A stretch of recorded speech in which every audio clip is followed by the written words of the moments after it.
Joining me on phone is security expert Professor Kwesi Aning. He is also the Director, Faculty of Academic Affairs and Research at the Kofi Annan International Peacekeeping Training Center. Prof, you heard what Ms. Hawa Koomson said, and I believe you understand Tree. I mean, Mr. Tree, you know. Your response to her comment? Oh, I don't know, Rabbi first. We would know when you master. Prof, just for the sake of our viewers, if you could speak English, I mean, that was on our dome. It would be nice to have translated Howard's language also, so we would know. Yes, I mean, what she said briefly is that she gave the warning shot. I understood 100%. But let me make something very clear. Howard's behavior is unacceptable. She is not deserving of the position of trust that the president has given to her. I expect her to be recalled and advised to resign. When an honorable minister of state in a tense situation arms herself without having the capacity to assess the potential threat or otherwise of a situation, and fires what she derogatively terms as warning shot. I don't know if in the terminology of the Ghana Police Service, there's anything called warning shots. But this behavior has unnecessarily heightened tensions, not only in her own constituency, but it makes rubbish of the rules around gun possession, licensing, usage, and the very designation honorable. You see, irrespective of what the tensions are, one expects a public officer of that standing to act with decorum and to use the operational guidelines and advice that she has been given in terms of her ability to assess whatever security situation she finds herself in. And the lame excuse that her policeman was not around, her bodyguard was not around, is even more untenable. But there's a bigger problem to this. When a minister of state goes around armed just during an ordinary registration exercise and misbehaves so grossly, as we have been told in her own words this evening, and seeks to justify it, because the warning shot, as she calls it, can be deflected and people could have been hurt. And to show no remorse and to create the impression that her life was much more important than other people's lives, it's just, I mean, it's unbelievably shocking. But this is also not the first time we're seeing violence recorded at the registration exercise centers. At least we've recorded similar incidents in other regions, Savannah, Oti, Banda in the Bunu region, where unfortunately one person has died. And of course, you've heard that in this particular incident, there was a near fisticuff between the NDC and MPP parliamentary candidate, and then she comes to admit of shooting or giving the warning shot. This is getting out of hand, isn't it?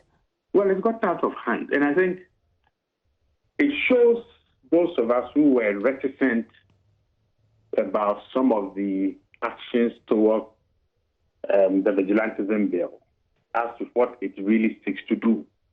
You see, and that is why I think the president should thank this woman, because by behaving in a vigilante mentality or showing a vigilante mentality, she's really undermined everything that the National Peace Council and the NCC have done over the period. Yes. I mean, in Damango, I think an MP or a candidate got into fisticuffs, but somebody was shot dead. In Accra, Newtown, there was some problems.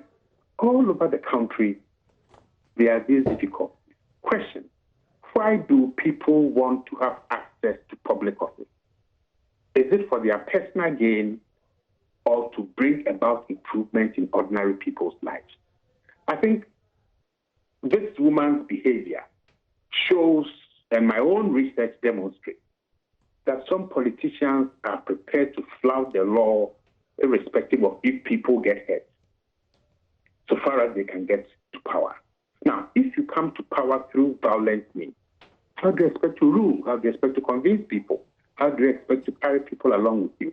I think this action is so abominable and condemnable that hopefully by tomorrow evening around this time, the president would have asked her to resign or he's asked her. And of course, in the minister's own statement, there were no police around, but in these visuals, you could see policemen over there. That's the visuals our reporter brought from Dustin. There are so many policemen there. She also says that she doesn't even have the divisional commander's number in her area. She doesn't have. But I just want to find out from you whether you're satisfied with how the police has handled some of these violence. Bear in mind, we've still not made any arrest. Regarding the Bono killing, the Banda killing. Your line is pretty bad, so I don't think I've gotten the full essence of your question. But look, the Ghana Police Service will have to demonstrate that they apply the law equally, irrespective of who is involved. And I'm hoping by now that the minister has been invited to write her statement, and then the law will take its course. But this is so serious that I'm hoping that His Excellency the President gives her marching orders as quickly as possible.